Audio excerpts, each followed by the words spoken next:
Hello astrologers, I'm so excited to announce the release of what we see as novel and possibly game-changing support for declinations in Astrotheoros. Let's break it down.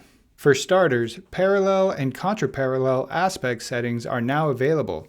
You'll be able to see these aspects indicated in the aspects table and optionally on the chart as well. Declination aspects on the chart are curved. Since two planets could now be aspected in more than one way, maybe they're trine to each other and parallel at the same time, the curved declination line prevents overlap and distinguishes them from the typical longitudinal aspects. Out of bounds placements are also indicated on the chart. Of course, there's a setting to hide that if it's not your thing. Now, if you haven't used or heard of these indicators before, stay tuned. Let's get into the game-changing part.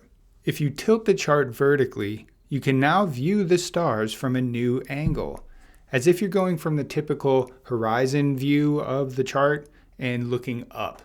The chart displays an unwrapped view of the sky from a geocentric perspective, in other words, from a person's perspective on Earth.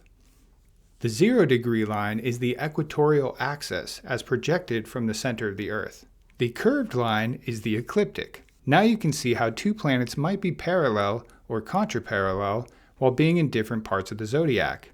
Here's a planet that's out of bounds, since its current declination exceeds that of the Sun's current maximum declination of 23.44 degrees. What does all this mean? Let's dive in a little bit deeper. Here I have a crude diagram of the solar system. This is definitely not to scale.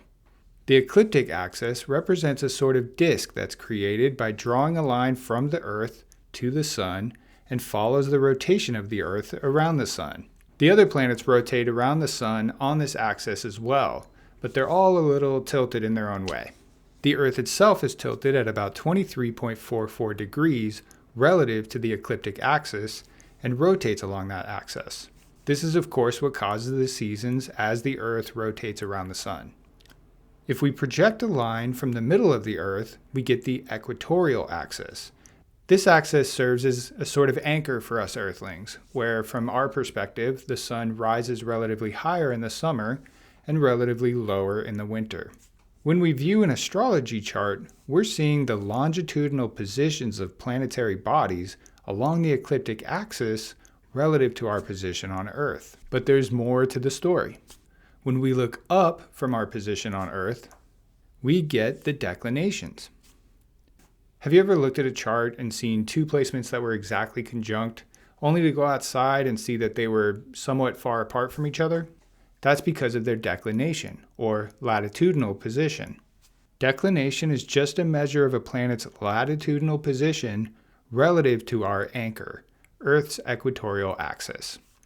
Since the Earth is tilted by 23.44 degrees, the Sun will appear at that angle above the equatorial axis at the peak of summer, and that many degrees below in the winter. Other planets will have declinations above or below the equatorial axis based on their relative position to Earth's tilt and their position above or below the ecliptic. Astrotheoros lets you view these declinations so that you can intuitively interpret them. If a planet is conjunct and parallel, some say that makes a stronger conjunction. But what do you think? Traditionally, parallel aspects are said to behave similar to conjunctions, amplifying their combined influence and creating a stronger, more focused energy in the chart. Contra-parallel aspects have equal but opposite declinations from the equatorial axis and are said to behave similar to oppositions, creating a dynamic tension in the chart. Out-of-bounds placements act sort of like wildcards that express their energy in more unconventional, intense, or unpredictable ways in the chart. Astrologers haven't always had tools like this, so there's lots to study and explore. Recently I was looking and I saw that the transiting sun was parallel to my natal sun. I'm a Libra and the sun was in Pisces. And so that told me that the sun was at the same kind of level as it was on my birthday. It felt like kind of a mini halfway birthday, only we were in the spring instead of the fall. And I went on a walk outside and I noticed that the weather felt similar to how it might feel on my birthday. You know, there's no bugs, the temperature's changing nicely, there's a real kind of pleasant balance in the air. And it made me feel a new kind of kinship with Pisces, despite Pisces not being the opposite sign in the chart. Not every zodiac sign gets to experience the same sort of declination birthday, and that made me wonder how, declinations might color the different zodiac signs. We chose to build this now, both because it ranked high in our 2025 roadmap survey and because we just couldn't resist bringing you all this other dimension of the sky. It really feels like it brings more of the outside into the astrology software. So before I go, please consider sharing Astrotheoros, maybe this video, with anybody you might know that might be interested. We haven't been doing any advertising. We tried some Reddit ads.